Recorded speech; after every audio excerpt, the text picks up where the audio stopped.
Ja. Hala. Romuald Rubinowicz.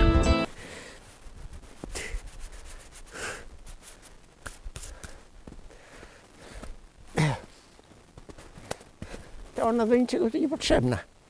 Ona tu jest tylko chwastem.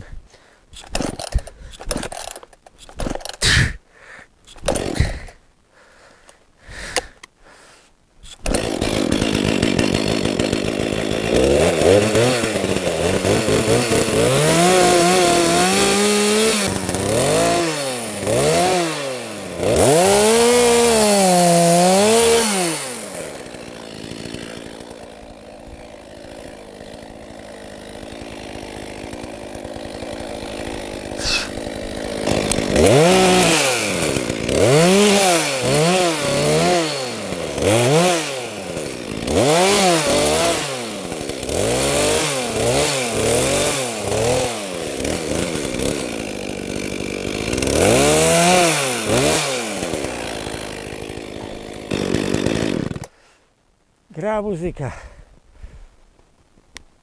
Tą pilarką posługuje się 32 lata. Pilarka Husqvarna 242. Bardzo dobra. Bardzo dobra. No trzeba trochę łańcuch podciągnąć, bo też dziś był założony nowy łańcuch. To troszeczkę miał prawo się zluzować, parę sztuk się wycięło. To nic, łańcuch się podciągnie.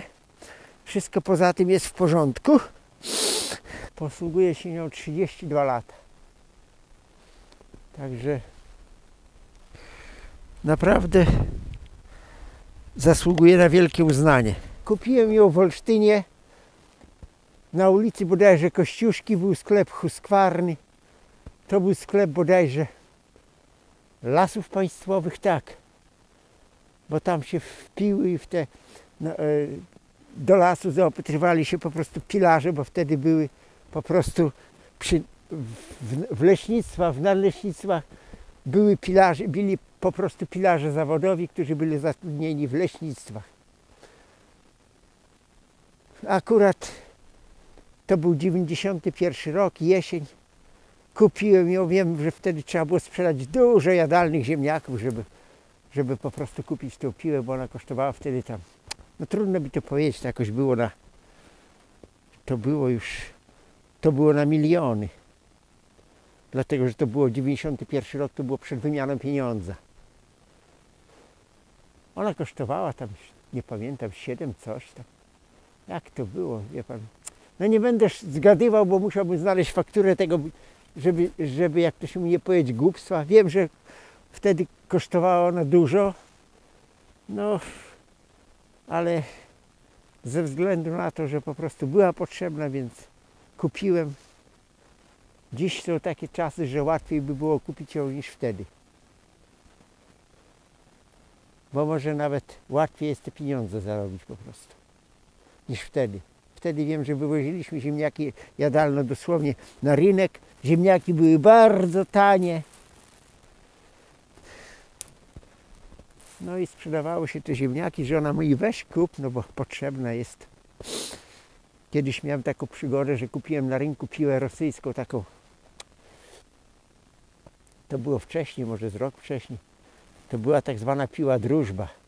Z takim ją się operowało, że można było, miała takie wysokie uchwyty, rączki, jak dosłownie jak kierownica od motocykla, coś takiego. To było strasznie niezręczne. Do cięcia cięło się tak, a jeżeli chodzi na przykład z pnia, to prowadnicę się przekręcało w ten sposób i cięło się tak, pomagało się, można było sobie pomagać kolanem nawet.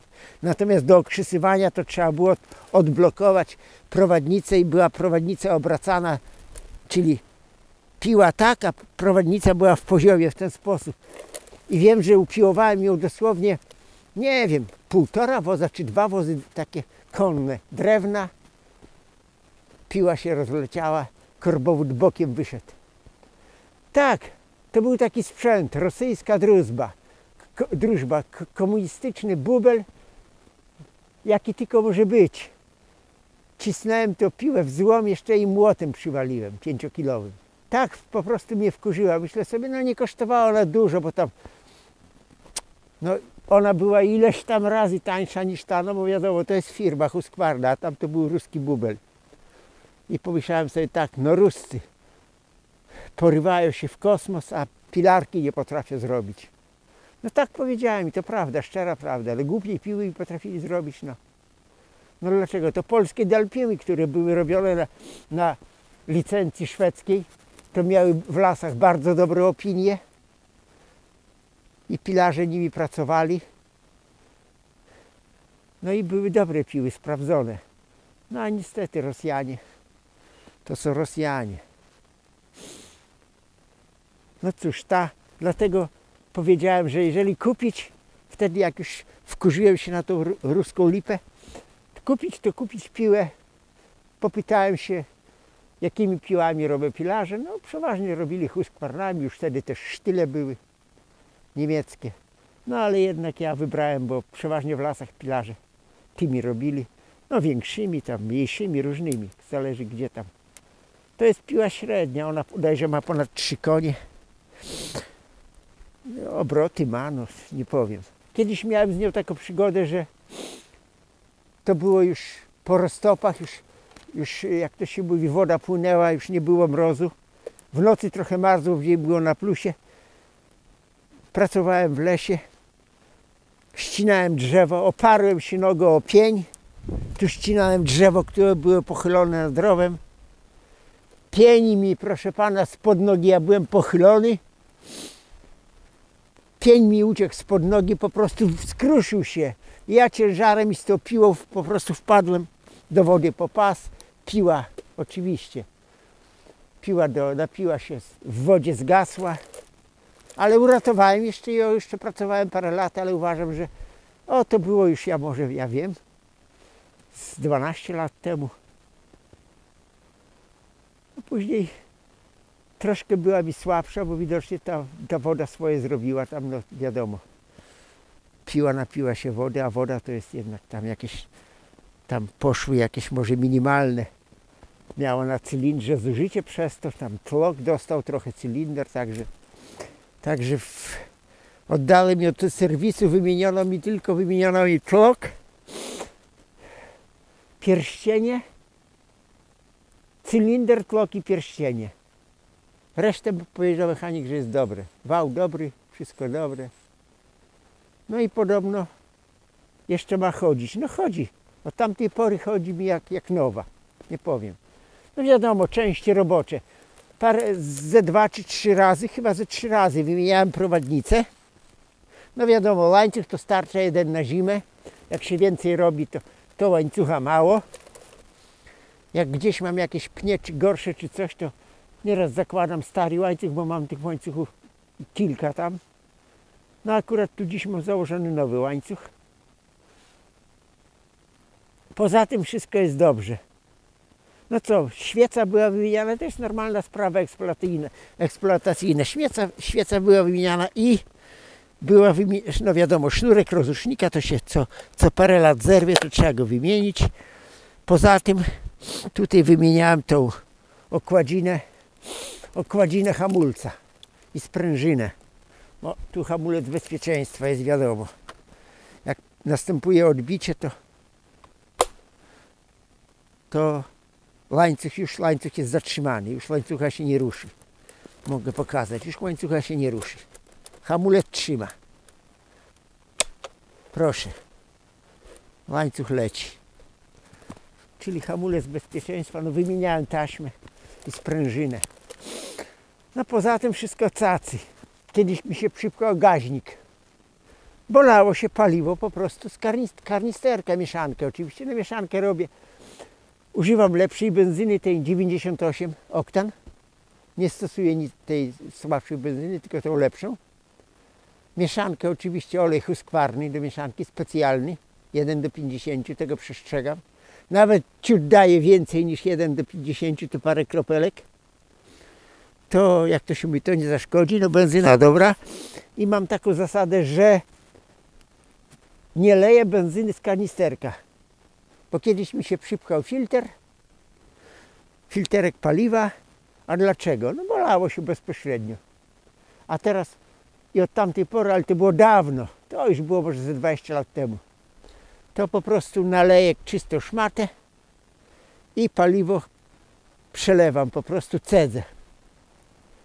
Cedzę na zbiorniczek, czy tam na butelkę litrową, to już tam nieważne, no nie, ale paliwo jest cedzone. I dopiero cedzone paliwo idzie do piły. I mam spokój. Jedynie co, no to odkręcam budowę, przedmuchuję, myję w benzynie filtr powietrza, dmuchnę. Nawet sprężarką z daleka można dmuchnąć. Na pewno się siatki nie porwie sprężarką z daleka. Wydmuchać benzynę, wysuszyć, zakręcić filtr na miejsce. Maszynka chodzi. Naprawdę chciałbym drugą taką kupić. Podobno te nowe nie są już tak trwałe. Podobno, że niestety. I naprawdę ta pilarka dla mnie się sprawdziła. Cacy. Większa dla mnie niepotrzebna, no bo ścinało się i duże drzewa, bo wtedy się wiadomo ścina klinem.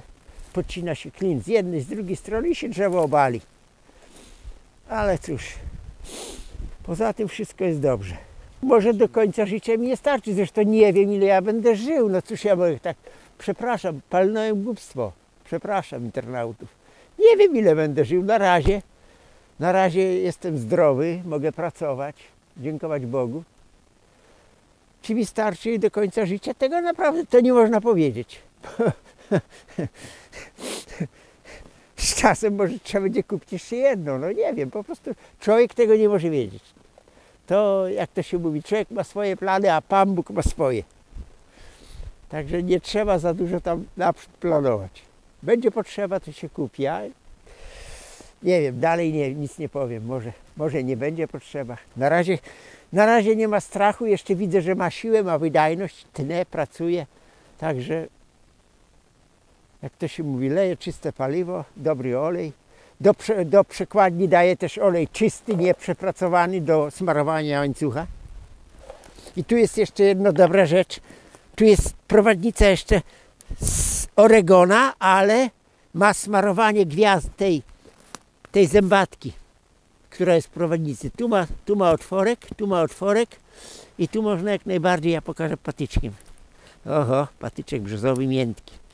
O tutaj ma otworek, o tu, do smarowania jest, smarownica jest specjalna huskwarny i się wciska dobry tawot. Tawot daje fusza niemiecki i z drugiej strony jest drugi otworek. I też się smaruje tutaj, o tu się smaruje. Zaraz pokażę patyczkiem, o tu. Wciska się po prostu, kładzie się prowadnicą na stole, najlepiej na desce i parę razy popompować. No poza tym co? Tu się zdejmuje obudowę i się smaruje, bodajże co 50 godzin smaruje się łożysko. Łożysko na wale. Tu. Czyli odkręca się to i... Nie, przepraszam, to jest rozrusznik. Tu z tej strony, przepraszam, tu sprzęgło jest, po prostu tu jest sprzęgło i tu się smaruje. Tu. Tak, tu się smaruje. Tu jest obudowa sprzęgła, hamulec i tu właśnie jest w obudowie sprzęgła w środku jest miejsce właśnie na smarowanie wału. Czyli tam dosłownie 2-3 razy smarownicą i chodzi. I naprawdę, no można powiedzieć, nieawaryjna. Bardzo dobra. Chciałbym drugą taką kiedyś jeszcze kupić. Chciałbym, ale jak to będzie, to nie wiadomo.